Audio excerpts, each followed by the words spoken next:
Olá, povo de Deus! Eu sou a Rose Lima, que a paz do Senhor Jesus seja com todos vocês. E o motivo de eu estar gravando esse vídeo hoje, na verdade, é duas coisas. Primeiro, homenagear o meu pai, que semana passada completaria 80 anos e infelizmente ele faleceu há 3 anos atrás. E também utilizar o exemplo dele para falar um pouquinho para vocês sobre como ensinar nossos filhos a serem fiéis a Deus. Tem uma frase que foi atribuída a Confúcio que diz assim: a palavra convence, mas o exemplo arrasta. Na verdade, eles são complementares, eu acredito. É importante ensinar, falar e falar e falar. A Bíblia realmente ela frisa isso muitas vezes. Mas o exemplo, ele tem um toque muito especial e eu acho que ele completa o ensino. Porque você não consegue esquecer, são lembranças. E foi o que aconteceu comigo. Eu usei assim o exemplo do meu pai, vou falar um pouquinho deles, para que você possa aplicar isso, essas ideias, aproveitar algumas ideias dessa, para que você possa aplicar até com relação aos seus filhos, a educação cristã dos seus filhos. Essa é a intenção também deste vídeo. Eu queria usar os 4 T's da mordomia, que é o tempo, o nosso templo, que é o nosso corpo, tesouro e talento. O primeiro deles é com relação ao tempo.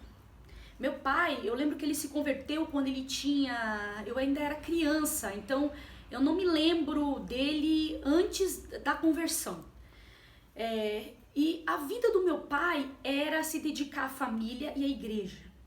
Era essa a vida do meu pai. Então ele trabalhava muito para dar o melhor para a família. Meu pai, ele se tornou pastor, foi muitos anos pastor, mas ele não ganhava para isso. Ele auxiliava os outros pastores, mas ele tinha um emprego. Meu pai, na verdade, ele era pescador. Essa era a profissão do meu pai. Com relação ao tempo, meu pai ele ensinava assim pra gente que pelo menos a mesma dedicação que nós dávamos ao nosso trabalho, nós deveríamos dar a Deus. Quantas vezes eu ouvi meu pai dizer assim: não, mas passei a madrugada toda trabalhando, eu fiquei horas trabalhando, eu me dediquei o meu melhor pro trabalho, por que eu não posso fazer isso para Deus? Se eu posso acordar de madrugada para trabalhar, por que eu não posso acordar cedo para Deus? Para fazer a obra de Deus, para adorar a Deus. Então eu constantemente ouvi isso do meu pai. Então isso ficou, e ele realmente fazia isso. O tempo do meu pai, ele usava muito do seu tempo, inclusive na época. Hoje a gente tem cultos 3 vezes por semana, na época eram praticamente todos os dias culto. E com relação aos pastores, eles tinham compromisso todos os dias, porque quando não tinha cultos, tinha alguma visita e coisa e tal, e tinha culto em outras igrejinhas também. Eu cresci na cidade de Iguape, litoral sul paulista, então lá tem várias áreas rurais, ele cuidava de várias igrejinhas ali. E não tinha tempo ruim para ele, não havia tempo ruim. Então o meu pai, ele nunca faltava aos cultos. Eu nunca vi o meu pai em casa num dia de culto, dizendo: olha, eu não vou porque hoje eu não tô bem. Todos os cultos ele estava ali. Os compromissos ele cumpria todos eles. Meu pai foi um grande exemplo com relação ao tempo. Com relação ao talento, para vocês terem uma noção, meu pai, ele era analfabeto. Ele estudou até a 4ª série. Na época, ele era praticamente analfabeto. Ele aprendeu a ler, ele se dedicou e aprendeu a ler com a Bíblia, lendo a Bíblia, escrevendo os versículos para preparar os sermões.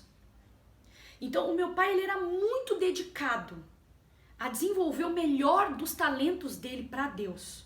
Ele foi muito dedicado, eu via horas que ele passava ali escrevendo os versículos, lendo, perguntando. Ele sempre perguntava para nós palavra, alguma coisa, como se escrevia ou coisas do tipo. Quantas vezes eu vi a dedicação do meu pai com relação aos talentos.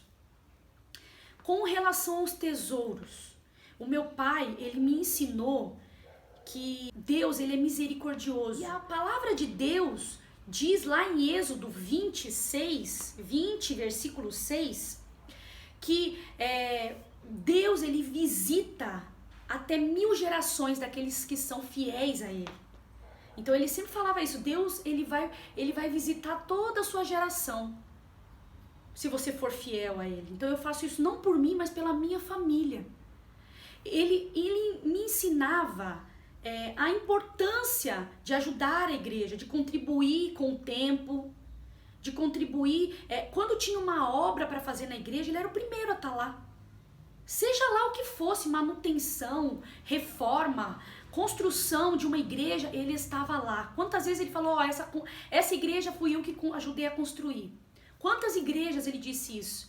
Isso aqui foi eu que ajudei a arrumar. Ele fazia questão de mostrar e falar as ofertas, todos os cultos, ele separava a minha oferta e a oferta dele antes de chegar na igreja. E ele não tinha um só culto que eu não tivesse oferta para dar.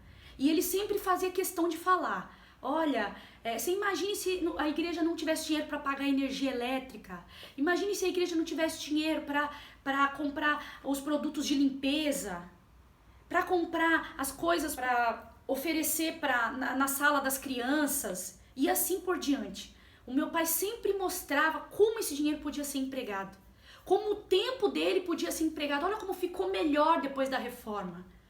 Então ele fazia questão de falar essas coisas. Isso é importante, gente. Explique para os teus filhos por que se deve devolver o dízimo, ofertar a Deus. Por que eu devo fazer isso? Para onde vai isso? Explique para os seus filhos. E faça isso, se envolva, faça isso na prática. Porque o meu pai me ensinou. Me ensinou que quando nós nos envolvemos, nós somos parte daquilo. Você fica naquilo. Então isso é extremamente importante. E esse é um pouquinho do exemplo do meu pai e ideias até exemplos para que você possa implantar na sua casa. Como foi maravilhoso. Eu vou dizer para vocês, gente, mais do que eu aprendi com meu pai, no que ele falou, o que eu ouvi nas pregações, aquilo que ficou foram as lembranças, o exemplo. Isso eu nunca vou esquecer. Porque eles se tornaram lembranças e elas são muito mais fortes do que as palavras. Muito mais fortes. Lá em Provérbios 22:6, diz assim, ensina a criança no caminho que deve andar, para quando crescer não se desviar dele, para que nunca se desvie dele. As lembranças, ela tem um poder grande. Ensinar é importante. Só que nós precisamos entender também que quando nós ensinamos, nós também ganhamos com isso. Porque reforça essa verdade em nós e nos dá força, condições para continuar obedecendo. A ciência da educação, ela mostra que quando nós ensinamos, nós absorvemos 90% do conteúdo. Então, é extremamente importante nos dedicarmos. Quando nós praticamos, nós absorvemos cerca de 80%. Então, praticar e ensinar é reforçar demais aquela verdade. Não só para você, para o seu bem, mas para o bem daqueles que estão te vendo, que estão enxergando, que são os seus filhos, as futuras gerações de cristãos. Essa é a mensagem que eu queria deixar para vocês. E eu agradeço aqui por você ter ficado até o final, ouvido esse vídeo. Por favor, curta, compartilhe com seus amigos e até a próxima. Tchau, tchau.